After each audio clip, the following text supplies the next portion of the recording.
The new intern at the company had been bumming rides home with me every single day. Since we lived in the same direction, I never said anything about it. Until one weekend, well past midnight, when I was dead asleep and my phone rang. Her voice came through like a command. "I'm at Encore Karaoke Lounge. Get over here and take me home." I sat up, irritated. "It's 2 in the morning. Don't you think calling me to come pick you up is a little presumptuous? I'm not your chauffeur." She let out a cold scoff, dripping with arrogance. "My cousin is the HR director at the company. Driving me around is a privilege for you. Do what you're told, or I'll have him fire you." Oh, so she still didn't know I was the boss. When I didn't respond, Maureen Fox let out a smug little hum. "Scared now? Then get moving, and pick me up a hot milk on the way. I want it the second I get in the car." I listened to her barking orders, and I laughed. Maureen had started a month ago. I'd just come back from inspecting the factory floor that day, still in my work coveralls, and ran into her in the elevator right after she'd passed her interview. She wrinkled her nose, gave me a once-over, and instinctively put distance between us. Everyone at the company kept a respectful distance when they saw me, so I didn't think much of it. The next day after work, though, I was about to drive home when Maureen walked right up to my car, pulled open the passenger door, and sat herself down. Her tone was pure entitlement. "You're one of the factory technicians, right? I saw you drive past Lakeview Residences yesterday. That's where I live. Drop me off on your way." I was stunned. I opened my mouth to say something, but she'd already buckled her seatbelt and was snapping at me with that cold impatience of hers. "Let's go already. I'm in a hurry." She pulled out her phone and started scrolling, not sparing me another glance. She was new. I let it slide. It was on the way, so I drove her. When we pulled up to Lakeview Residences, she didn't say thank you.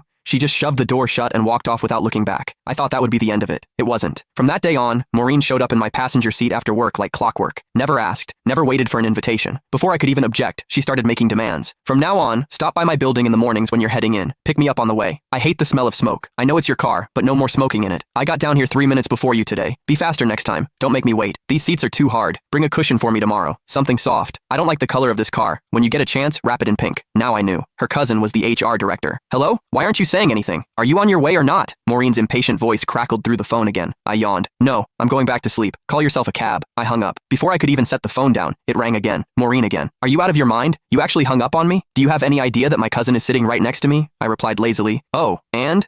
She let out a contemptuous scoff. "You don't even get it, do you? No wonder you're stuck doing grunt work at the bottom of the company. Let me spell it out for you. I brought my cousin and his whole family out tonight for karaoke and drinks, to thank him for getting me hired. If you had an ounce of sense, you'd get over here right now, settle the tab at Encore, then drive every single one of us home. Make a good impression on my cousin. Do a good enough job, and maybe I'll put in a nice word for you. One sentence from my cousin, and you'd be transferred out of the factory floor and into an office. Just like that." What a scheme. So she didn't just want a personal chauffeur, she wanted me to foot the bill too. I paused, then asked, testing the waters, "You're sure your cousin can get me promoted and reassigned with a single word?" But Maureen didn't hesitate for a second. "Obviously. Let me tell you something. Last month, some guy in the marketing department mouthed off to my cousin once. Just once. My cousin had him shipped off to the warehouse. The man had been with the company 6 years, and he didn't even dare make a peep about it. Gone. Just like that. So don't bite the hand that feeds you. My cousin's reach inside this company is beyond anything someone like you could imagine." I went quiet for 2 seconds. It hit me. Last month, there had been a solid veteran employee